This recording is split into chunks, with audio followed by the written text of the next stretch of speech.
I hope this isn't going to be distracting in any way.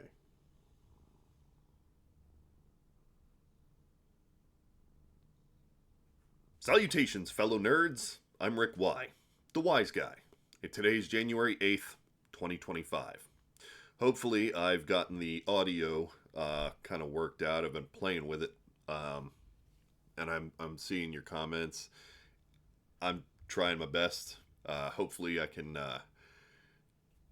get a nice new microphone in here in the near future. So, until then, just kind of work with me, and I definitely will be improving here in the near future. So, this morning we're waking up to a horrendous set of fires in Los Angeles, and there are currently three major fires, and homes have been destroyed, while a state of emergency has been ordered and declared by the governor.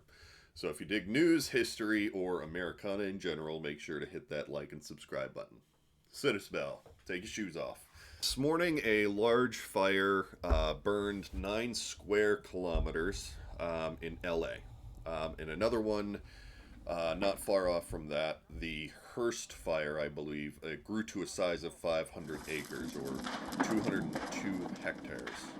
But another massive burn called the Palisades fire is also burning wildly out of hand.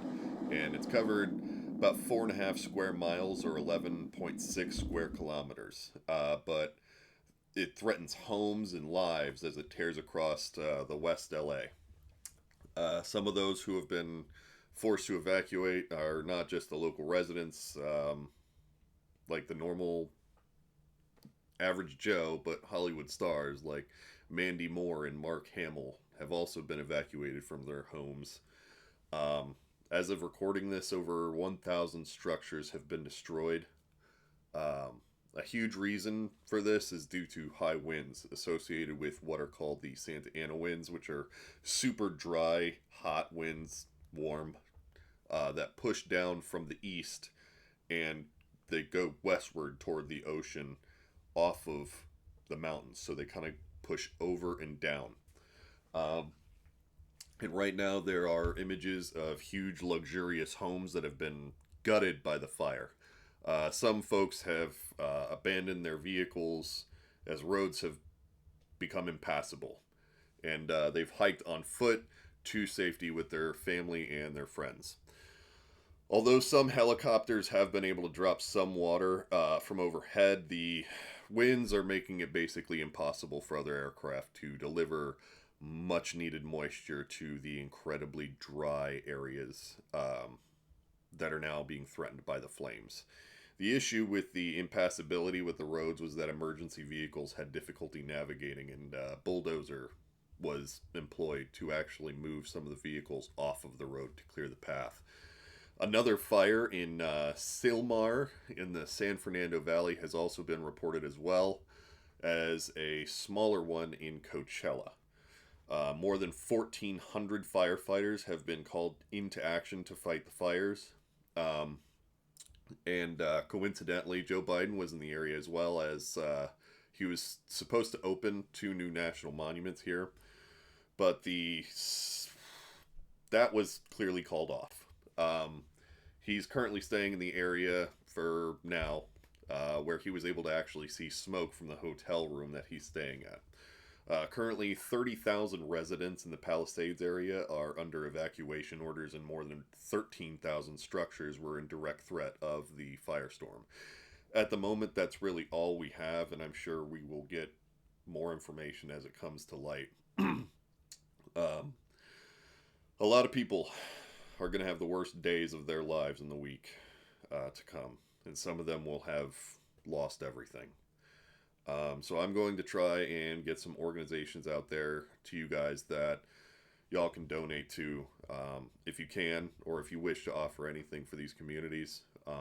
What I will mention is that this is a solid reminder for everybody and preparedness. Now, I'm not talking about like the weird conspiracy theorist scenarios, but like emergency situations where you will need to possibly give yourself about only 2 minutes to leave your homes. I have now lived in the path of hurricanes, tornadoes, and wildfires. Back when I was stationed in Camp Pendleton, we had a wildfire that actually climbed up right to the edge of our base housing. Um, and the entire neighborhood playground was plastic and it melted. It was surreal. I think it was around that time I knew that no matter where I lived, be it in the path of cyclones to winter blizzards to rampant wildfires, I was going to have to be ready and prepared, at least to make sure that my family was safe. Um, and there are just a couple of things that you can do to help you out in that regard. First, I would suggest everyone get a fireproof lockbox for important documents, and also have copies of those documents like birth certificates and deeds, social security paperwork, marriage certificates, things like that, on like a small portfolio type thing. Um, Hold on. This is mine. This is where I keep all of my stuff. As you can see, it's got a zipper, so if I have to grab it and it goes upside down, I don't lose anything in that process. Um,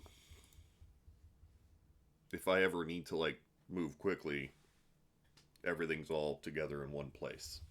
Another thing I would sincerely have on hand, and this is probably biased from my time as a corpsman, but socks and Motrin. I'm just kidding. That was a little joke for my fellow crayon eaters out there. Rah. In all reality, all joking aside, having a nicely packed first aid kit can go a long way.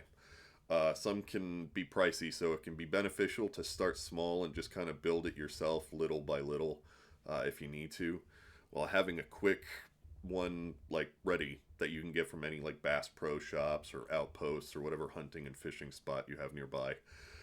These are two things that will actually be super helpful if you have them in place, that you can remember if ever you need to like make a quick getaway with your family.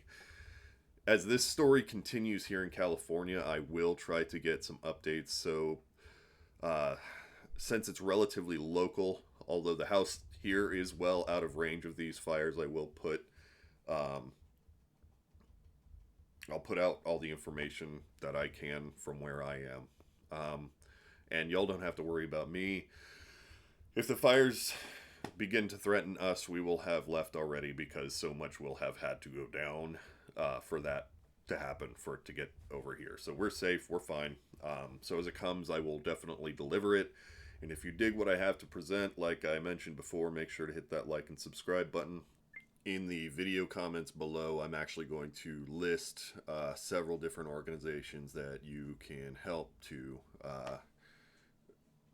ease some of the suffering that some of the people are going to go through. And it's not just the people with these big luxurious homes, but the homeless communities as well, who are also going to be affected by some of this. So, like I said, if you want to take a look at that, that'll be right down, right below here. And if you can, get the message out so we can help communities help communities. So I appreciate your viewership. Thank you for hanging in there if you've stuck it out this long. And until next time, fellow nerds, y'all come back now. You hear?